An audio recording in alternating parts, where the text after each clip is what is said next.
Aux États-Unis, la vente aux enchères d'un Picasso est toujours un événement. À Las Vegas ce week-end, la femme au béret rouge-orange, l'un des derniers portraits réalisés par l'artiste Marie-Thérèse Walter, s'amuse et sa maîtresse, dans les années 1930, s'est vendue à 40,4 millions de dollars, soit près de 35 millions d'euros.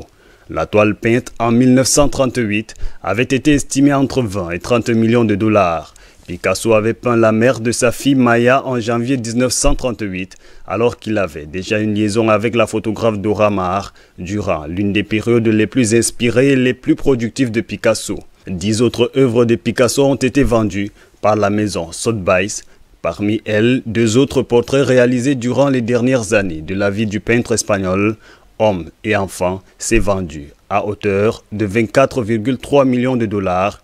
Buste d'homme est parti à 9,45 millions de dollars, présenté par le peintre dans son exposition de 1970 au Palais des Papes d'Avignon. Ces portraits avaient été réalisés entre le 5 janvier 1969 et le 2 février 1970. Parmi les autres œuvres cédées lors de cette vente aux enchères figuraient des céramiques, des dessins des natures mortes. Au total, la vente a rapporté plus de 108 millions de dollars, un peu plus de 93 millions d'euros. Les œuvres appartenaient au groupe américain d'hôtels Casino, MGM Resort, dont fait partie le célèbre Bellagio, connu pour sa collection d'art et dans lesquels il s'est déroulé la vente aux enchères.